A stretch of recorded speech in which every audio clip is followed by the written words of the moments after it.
Hello there. Happy International Women's Day. As we all know, today is International Women's Day, and this year's theme is focused on inspiring inclusion. And it's a good time to talk about some of the challenges that women face and also highlight some of the progress that women in leadership and social impact. It's another time to also, amplify most of the works that women in leadership, in social impact across various sectors are doing. And it's beautiful today because I have amazing women who work in the social impact sector, who are women leaders and founders of nonprofits, and they would take us through this journey and highlight some of the challenges that we face while as women, while trying to, inspire inclusion, and then how we can actually inspire inclusion. I'll let my guests introduce themselves. Tell us a little bit about yourself, your name, what you do. Hi, everybody. I am Mofoyeke Omole. I am the Executive Director at ThriveBridge Initiative for Social Development. We work around accelerating socio-economic inclusion for unemployed graduates and women, particularly women who are survivors of gender-based violence. It's a pleasure to be here today. Thank you so much. Thank you for having me. Yes. Hi everyone, it's a pleasure being here today. My name is Aisha Hamman. I am a lawyer and an end violence champion, and I also founded Lift Africa Foundation, which is an organization that works to promote the social inclusion of marginalized people in rural communities. Happy Women's Day, everyone. My name is Kaseina Dashe. I work with Cognito, a communications and knowledge management organization that drives storytelling around social impact and drives storytelling around marginalized people and amplifying their voices. It's a pleasure to be here. Thank you so much, Kaseina. Hi everyone, my name is Opeolu Adeyemi. I am the Director of Digital Communications at Aid for Rural Education Access Initiative AREAi, and it's a pleasure and a big honor to be here on Women's Day. Thank you so much for coming. I mean, you can all see that we have very experienced women that are going to take us through the journey of how to actually inspire inclusion.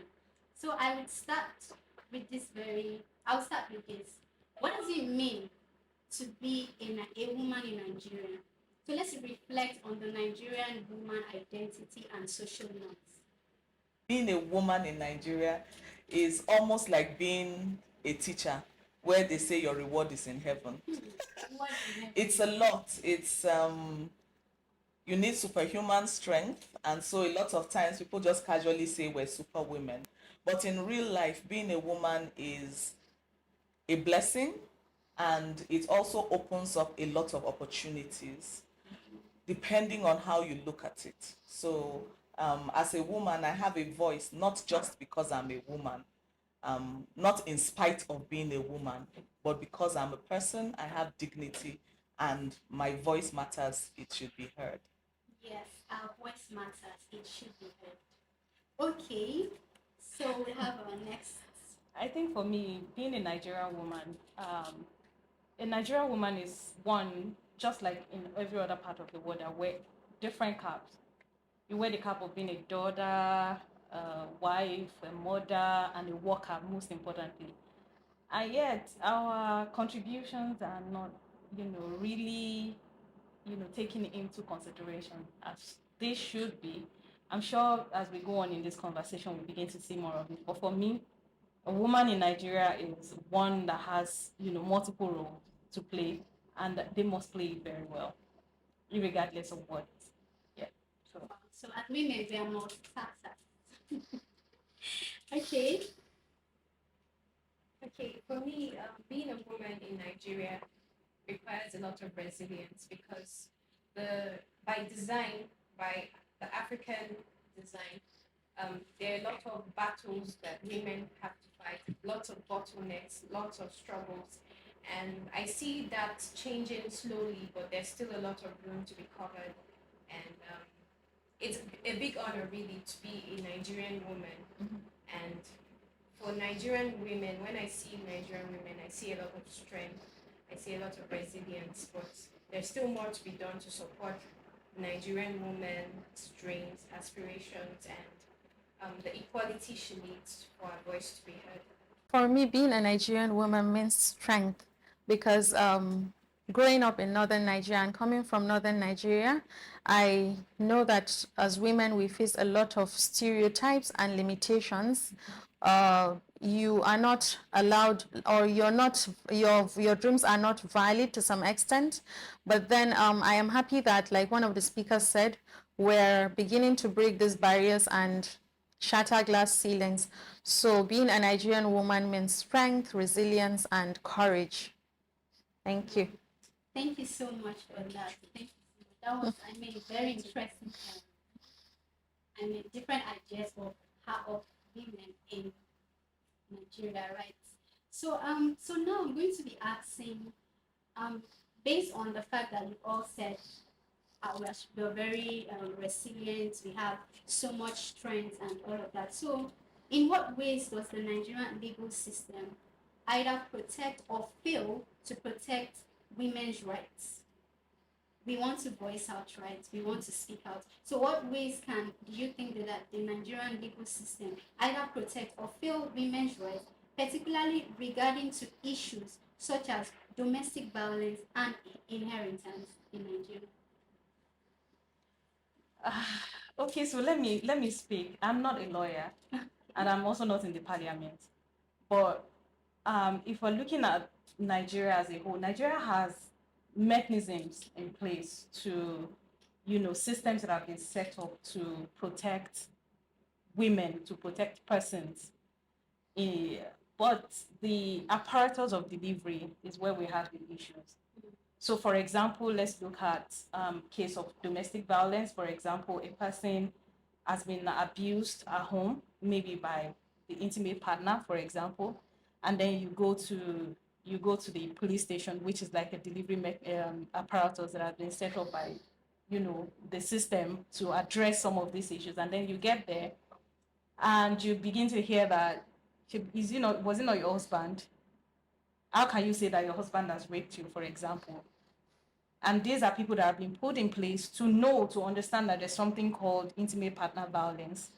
But because of, the enablement and the lack of clear distinction between culture, tradition, and the legal system, there's a disconnect in this whole, lineup that has been there to provide, support for Nigerian women. So in a way, I would just answer this question to say that Nigerian legal system protects women, but at the same time also do not protect women. So it's a bloodline between where we can't really say that we have tools in place to protect women.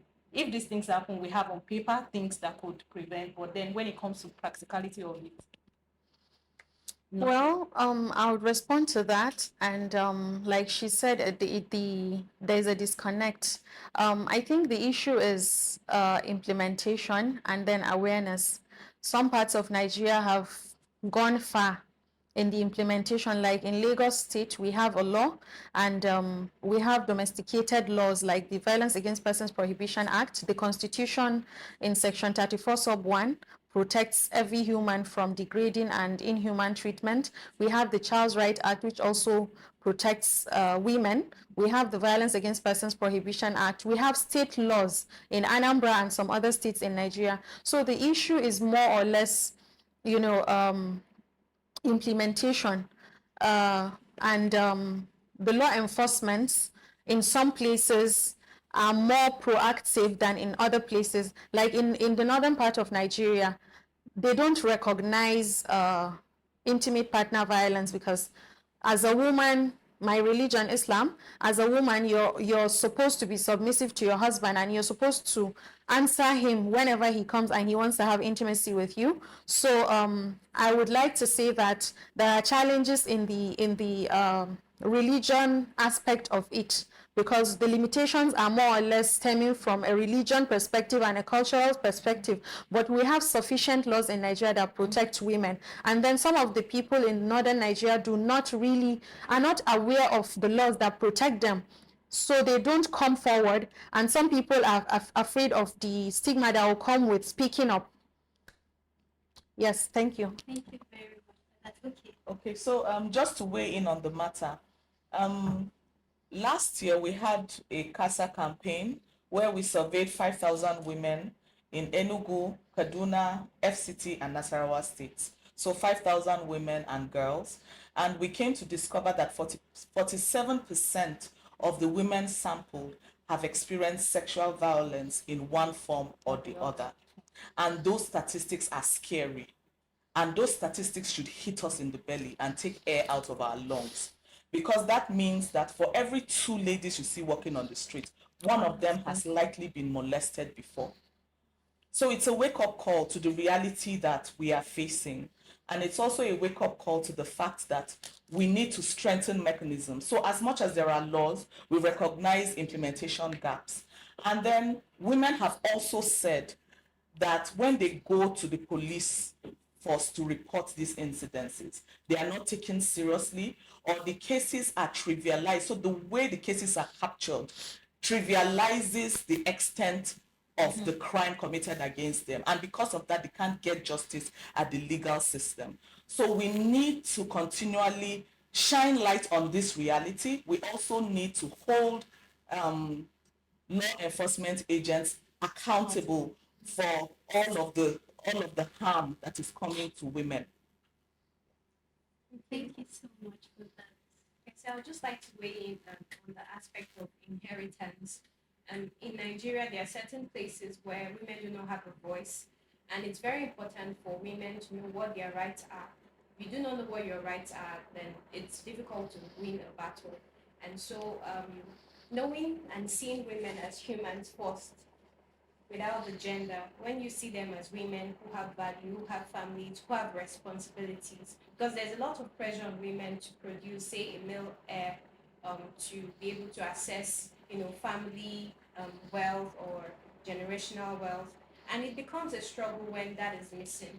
And so it's important to prioritize and know that women are first humans before any other thing, and also know that they are equal to their male counterparts, and they should be honored, they should be respected, and they should have access to things that should be theirs by birthright and as human beings. And so when we look at women that way, it makes it easy to see the value they bring, their life as human beings, and it checks out a lot of issues that we have currently in Nigeria. Okay, well, thank you so much for that. You've all mentioned some of the issues that women may likely face, right? And that brings me to what I'm going to ask next, which is what are the lived experiences of women economic potential in Nigeria, including the limitations and promises. So can we identify some of the challenges that are limiting women economic opportunity in Nigeria? What are the policy and systemic change that can be explored in this area? Okay, I would like to start by saying, first of all, the structure in most organizations are not tailored to empower women and give them the liberty they need to actually thrive. Because when you look at a woman, you have to look beyond just what she brings to the table as a career person. You have to look at her as a mother, as a woman. What are her rights as a human being? What are her rights as a mother? What are her rights as someone who has different seasons? Say you have periods for females, you have childcare, and if a woman is to thrive in society, across various organizations, there are policies in place that should encourage that, to ensure that she's comfortable, she's able to do as much and do well in her career and do well in society in general. But the way a lot of organizations are currently structured, there's no childcare, so a mother is at work thinking about the safety of her kids, or if the maid at home is helping, or if she goes on leave, will she get her job back? So those things all contribute to the pressure that a woman faces in society, and if that is not taken care of at the grassroots level, you see it play on to even national and global stages. So it's very important that even at the minute levels, that these things are put in place to encourage the woman, to empower her, to ensure that she's comfortable and has all the opportunities she needs to thrive. Oh, wow. Thank you very much for that. Cass, yes, please. Okay, so the lived experiences of women, really interesting. It is important for a woman to be economically empowered.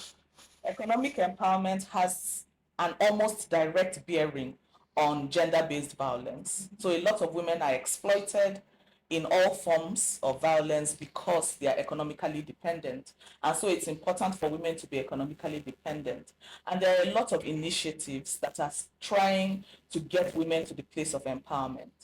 And we need the government and authorities, implementing partners, to scale up interventions that already exist for women. So the Bank of Industry and the World Bank has consistently said that women have a very high repayment rate of loans. So if you know that women are top tier performers, it means that women can be trusted to manage funds, means that women can be supported to grow. So we need interventions that increase, that scale up the amount of granting opportunities and loan opportunities for women. We also need intervention that support women to gain financial literacy as well as entrepreneurial mentorship, so that they are able to fully access the bouquet of opportunities that are available to them. Thank you. That's a very interesting one to know. Sorry, before we respond to that, to know that it's already obvious that we actually repay loans. I think we've scaled down microcredit, and so we should have access to more microcredit and other financial literacy program. I think it will help the society, the world generally. Okay, thank you so much for that. So yes, please. I think let me just start with a little bit of statistics, right? At least nearly half of the population of Nigerian women, and then 47.5 thereabout of this population are engaged in business, mostly micro, small, and medium-scale enterprises, and which means that we're actually contributing a lot into the GDP of the country. Now, limitations. First, we need to understand the fact that the bulk of the 47.5% thereabouts are in the informal sector. So the non-formalization of that sector is actually one barrier. But I think with policy implementation, because we already have these policies, but with good, intentions and the political will to implement these policies, will begin to move women from the informal sector to the formal sector. That's number one. Another limitation is the fact that we have this huge gender digital divide in Nigeria. It is so huge.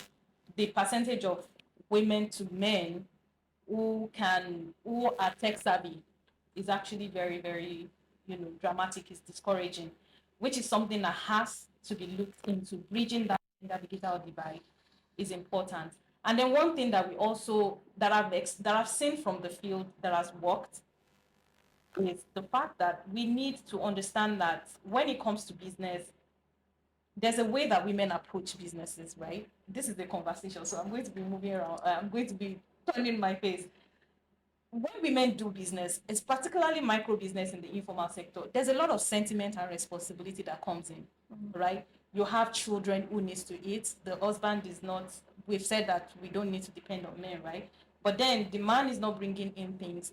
The woman has to provide for the family, make sure that the children eat.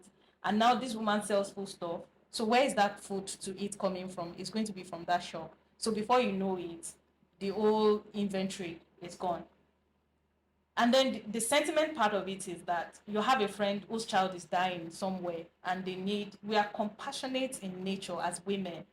And then they say, oh, we need 20,000 naira, for example, to sort the hospital bill.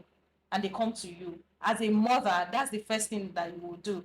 Whereas before a man, I'm sorry, without disrespect to the men folk, before a man will take 20,000 naira out of his 30,000 naira capital to support somebody in need, I mean, we should be honest with ourselves. It takes a lot. It will take a lot of time. So we need to begin to look at all of these things. And then financial literacy. This boils down to financial literacy. And it is not enough to just provide financial literacy in English. Nigeria is so dynamic. So let's look at micro providing this financial literacy education to people, particularly in the rural area. If it's going to take you pidgin to teach them, do it in pidgin. if you're going to have to do it in Yoruba, do it in Yoruba, but let's get that education out there so that women can have good books and so they can access more credits and, you know, we move from there. So that's what I'm going to say. There's a large opportunity for women to contribute more to the growth of Nigeria, to national development, but we need to just support more. Yeah. I'd just like to add something. I think it's also very important to know what the current opportunities are, and there's more awareness and publicity for it. Because sometimes when you sit with stakeholders, they'll tell you, oh, these are the grants that are available to women in rural communities. They just don't know about it. And so it's important that there's more spotlight on those opportunities. So these women are aware, okay, that if I want to start a small business, I can meet this organization and just feel this, and also make the process very simple and seamless. Not that they are stressed over just simple registration or even accessing the form. They have to queue for hours or for a whole day or come back for 3 days. You know, make the process seamless, and also there's awareness about those opportunities. Once those things are done, it makes it easy to shift these women from where they are to a better, place in life. Okay. Okay, so I would like to also add the perspective of unpaid care.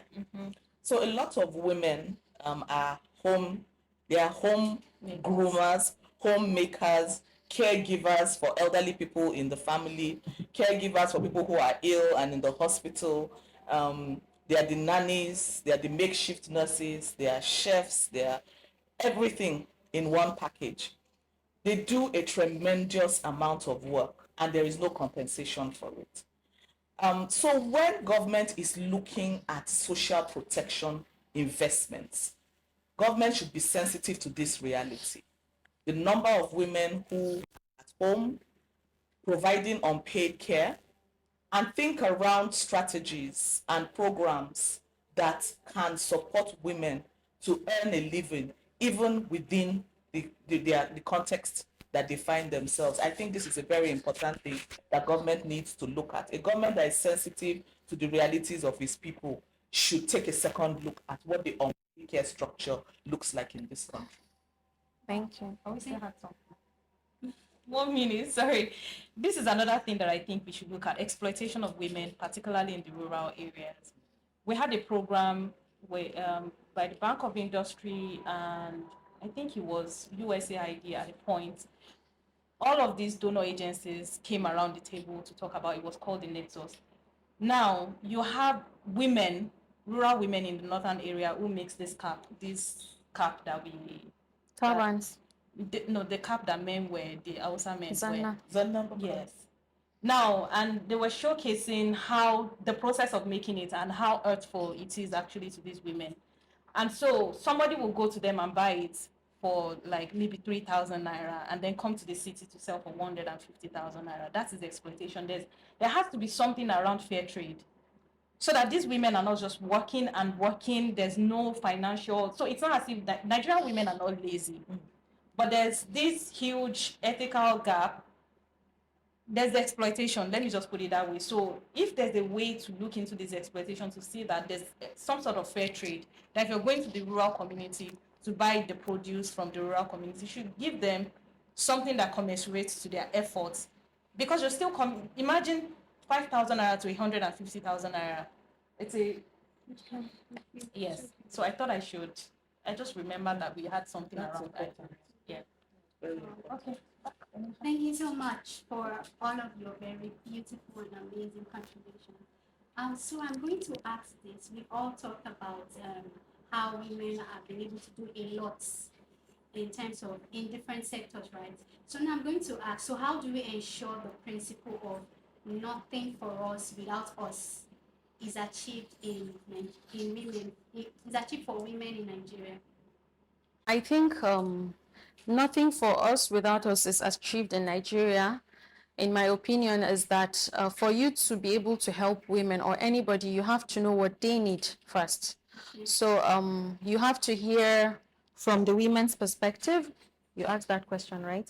From the women's perspective, what it is that they need and what challenges they are facing for you to be able to provide the opportunities or for them to leverage on the opportunities that are out there for them, right? Go. You that Okay. asked the question. Okay, thank you. You just gave me background to start. Okay, so nothing for us without us as a principle um, is indicative of the fact that there is a table and there are seats at that table and there are people who should fill up the seats at that table. What that means is that there should be fair representation. People have a proverb that you cannot shave a man's beard in his absence. In the same way, Except the man is dead. except the man is But it has to dead. be there. No, but the body has to be there as well. Yeah. Okay, yeah, that's true. Yeah. So essentially, it means that you cannot talk about women's issues or make decisions about women's reality without bringing women to be part and parcel of that conversation. And I think it's very important for us to continue to wrap our heads around this. And when we're talking about inclusion, we should remember that even though today is Women's Day, there are many marginalized boxes into which women fit. So when we think about women, you may be thinking about, oh, okay, women, right? But there are other layers to it. There are women with disabilities. We need to think about that when we're also having these kinds of conversations. Because a woman with disability, her reality is different from someone who does not have a disability. We also have to think about elderly women. So in the survey, the gender-based violence survey that we conducted, we found that shockingly, over 80% of women in the elderly age bracket had been molested over the course of their life. So there were more statistics of older women reporting gender-based violence than of younger women. And ordinarily, you would think that, oh, they follow young girls. But I mean, that was a reality that we found. So it means that every segment that represents womanhood has to be represented. So you can't call me and say, oh, speak about women. I cannot speak about elderly women. I cannot speak about women with disabilities. I cannot speak about an adolescent girl. So these are layers that we need to bring into the conversation if indeed we're serious about inspiring inclusion and ensuring that there is nothing for us without us. Wow, thank you so much for that. But let me quickly ask you this question. So when you said you actually did a survey, would you say more elderly women have been molested? Would you say that the younger people are probably not speaking out about it? Or you feel because the elderly ones, they really do not have anything to lose or protect, they feel like, oh, they've gotten to a stage where they want to speak about it? Or you think because the younger ones do not actually feel safe enough to say that, yes, they have actually been molested? Well, I think there are several perspectives to this. The first is, yes, it is possible that younger people are not speaking about it because the environment we create is unsafe and toxic and an environment that judges them. Another reality is awareness. So a lot of girls are told if a man touches you, you are going to get pregnant. In the same way, a man does not touch me, but he penetrates me. That's not touching. So in my understanding, it may not be that I have been touched. So I may not understand that that is sexual violence that has happened. So there's awareness, there's the unsafe environment, and there's the, intergenerational gap that makes it uncomfortable, feeling the pressure of being judged, that makes it uncomfortable for young people to speak out. But these are my assumptions. I can't hold brief for. But sorry, just to also speak about another survey titled What Women Want. Aisha mentioned how important it is for us when we're designing interventions for women to actually ask women, what do you want? So I've had the experience where a national campaign sampled the needs of women across the country. And the campaign wanted to find out what are the things that make it difficult for women to access healthcare in public facilities. Now, interestingly, the number one need that women advocated for was wash facilities, water, sanitation, and hygiene. So imagine a woman going to give birth at a public health facility and she is told, oh, madam, sorry, there is no water for us to process this your childbirth. Go home, fetch a bucket of water, bring it back, and then we can attend to you. And that is the reality of some women. So we've had women that in the process of going home to get a bucket of water, they put to bed on the road. And one of such respondents said it's that experience scarred her to the point where she does not want to even have more children. So those are the realities. When we hear water, sanitation, and hygiene, it may not necessarily come across until we see those graphic realities of a bucket of water making all the difference for a woman to have a safe birth. Wow. I mean, a lot of people are going through a lot, but if you don't go through this deep background research, you really have no idea. That's what Aisha was talking about when she mentioned to understand women, you have to go to different sector, different background. What do you want? Oh, you're disabled. What do you want? You're elderly. What do you want? You're younger. As in, just go to the. Oh, you cannot hear. You cannot speak, or you don't even understand English. What do you want? I think that's very important when we're doing all of this. Thank you very much for your contribution. Opa, would you like to add something? Yes, when you think about the context, the word that nothing for us without us, it makes me think about always having the perspective of opening the door for the woman next. After you've gotten an opportunity, don't always forget that you're there not just to have a seat at the table, but also to create room for other women. Because we already have an economic climate that is filled with men who lead various sectors. And so irrespective of where you are, always learn to open the door for the woman next. And also when I think about nothing for us without us, I think about both genders actually.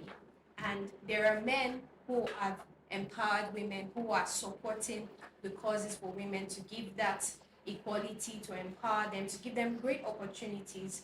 And when I look back on my own journey, I know that there have been specific people who have been instrumental to doing that. And that's because they have spoken up for me, and they have, recommended me and said, oh, this person can do the job.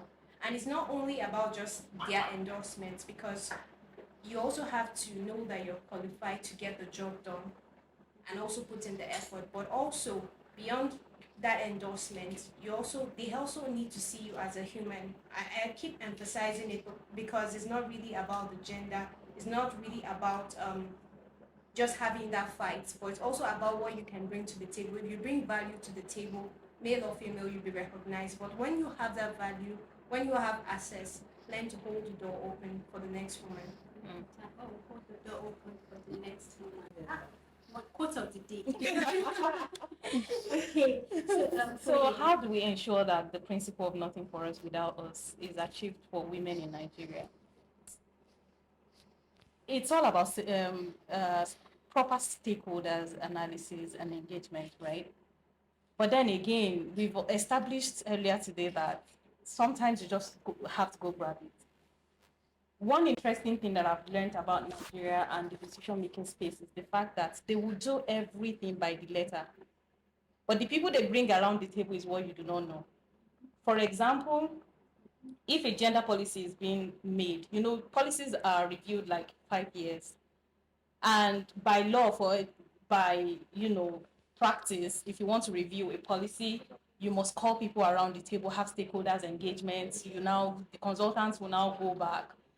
But you see, they make announcements that we want to do policy review, but we all don't get to see it. Mm-hmm. So if you call them to accountability, they will tell you that we did make the announcement, nobody showed up. It's just because they have this set of people that are loyal to them, that when they come, they just get their transportation, they sit down around the table. It doesn't matter what they say, but they're just there to mark the attendance.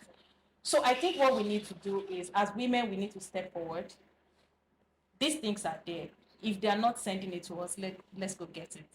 I think the moment we start demanding for proper implementation, for proper accountability to things, that's when we will begin to actually see changes. That is when we can say that, okay, you're not going to do it. If you want to do something for us as Nigerian women, let me be involved. Let me have a say as to who I want to represent me on that table, on that conversation. I know that I may not be there, but I want to see that someone who will represent my interest will be there.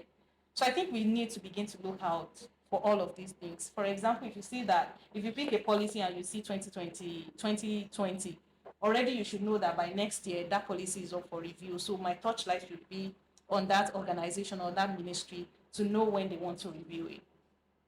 So that's what I think when it comes to not doing things for me without me. Yeah.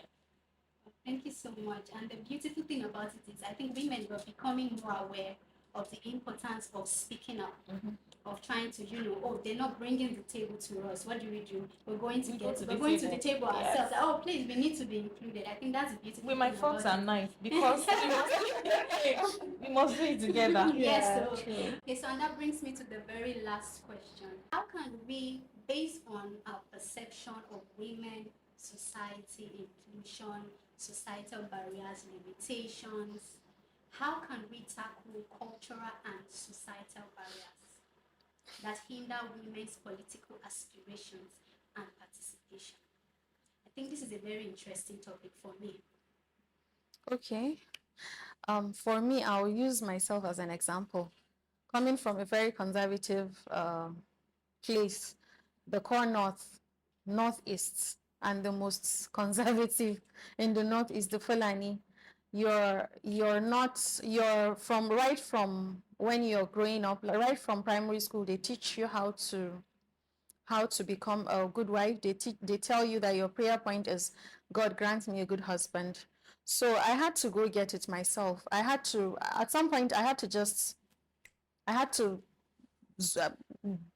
turn deaf ears, blind, and just go do what I think is best for me. And at some you grow up hearing people say that it is better for you to be divorced at 30 than to be unmarried at 30.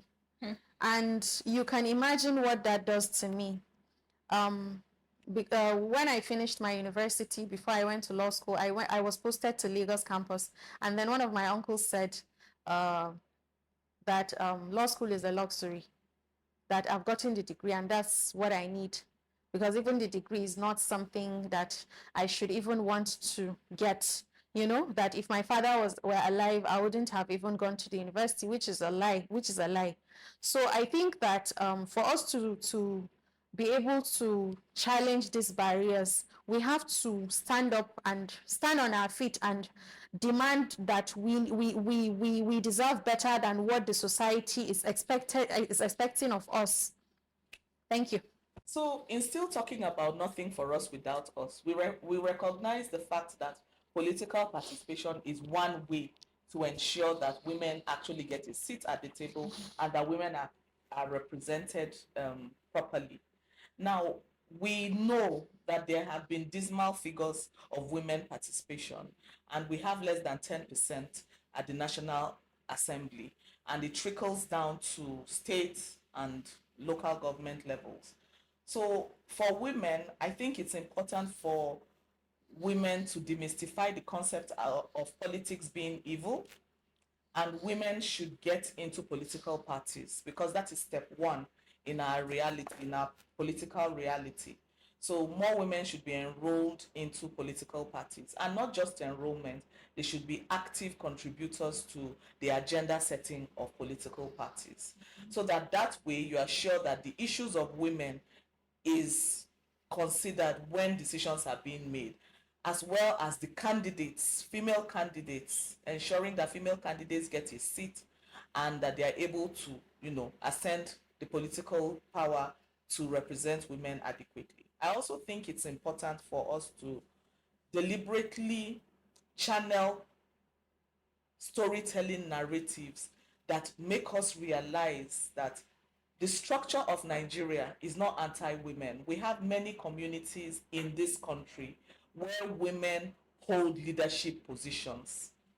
We have many communities in this country where if a king dies, it's a woman, a regent, that holds power for the period before a new king is elected. So please, let's not make it look as patriarchy is evil. Women have been part of that system. Women have been part of the traditional political system. And I think that mindset should cascade to the reality that if women were part of the traditional political system, Women should be part of the modern political system. And so we should demystify all these misconceptions and myths that set women away from the political process and put up initiatives, strategies, and networks that support women to begin to nurture their ambitions, because a lot of women are pregnant with ambition. Pregnant with ambition. Okay, I think yes, thank you for that. When you mentioned that women are put as regents, my school daughter was a regent when her father died for I think 3 years or 4 years. She's twin, so she had a twin brother, but instead she was the one that was. So that means that women can actually lead so wide the whole, and then also understanding that most times we don't, we don't talk a lot, or society does not talk so much about most of the things that women does. It's always hidden. But the beautiful thing about it is now we're coming out, we're speaking up. So of We course, not agree we're again. not great again. 2024 is not great for anybody. So Yes, yeah, so- unfortunately, this no great for anybody should have been up since, because women have already started this no great since, like at least for a while. But thank God, yes. So let's have your friend. So I'd like to add that it's important to craft our storytelling narrative in such a way that we highlight the success stories of not just women leaders, but women in politics. That inspires women to want to get involved. And the narrative of highlighting women leaders is very popular in this climate, like in today's world, it's very popular, but not for political positions that have been successful. So if women know that this thing is possible, these are the people that have done this is achievable, they're inspired to want to get involved. And it's also important to start early. We don't want women holding political offices as a rehearsal for their first time in leadership or in a political space. So it's important to get involved early, like she said, get involved with a political party, start early, contribute, valuably. And when they start early, it makes it easier to transition. It makes it easier that you're not making public mistakes that makes women feel like makes society feel like women are incapable.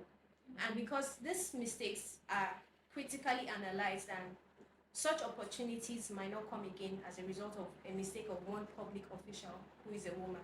And so it's important that you start early, practice, get involved, know what the structures are, know what works, know how to work under pressure and do the right thing. And so other women who see how successful you've been in public office, in politics, making tangible change, are inspired to also get involved. Thank you so much for that contribution. Now, so one last word or insights, ideas for our listeners. May we raise one. May we all empower one. And may we all support one. And so together we can make Nigeria a better place for all. So happy International Women's Day once again. And thank you. Yes, for me, I'll just say that as a woman, you're a great person, and we need to cancel this culture of you're a woman, but you're a woman. If you go to buy things, they tell you, but you're a woman. So there's this opinion that they can cheat you because you don't know. Women are strong, women are very intelligent, as we can see today. I feel empowered by all the conversations that we've been having since morning. And I would like to end on this note that we're all great women, and may we be them, Yes. may we raise them, Yes. and may we know them. I am Yes. glad to know you all. It's a Happy pleasure. International Women's Day. Aww. Thank you very much. Okay, so Cass. Okay, so for me, I just want to remind us that you have a voice, that your voice matters, that you should amplify that voice, and that you should use that voice for the change that you want to see.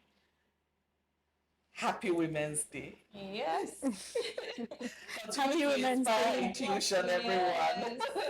Keep inspiring. Yeah. Okay, okay. So for me, I would say to every woman out there, be brave, be bold, be fearless, and go after your dreams. Don't keep your dreams small. Just give it a try, and you never know. The world is your oyster, and when you do great things, when you bring value to the table, value begets value. So things will get easier, and don't give up. Be resilient. Wow. Wow, thank you Thank so you. much for all of the beautiful quotes. I think we have lots of quotes to highlight. Thank you so much. I mean, it's been great. It's been a great time sharing and learning in this conversation with these great women change makers. Thank you all for coming on the show today on behalf of women. Again, happy International Women's Day.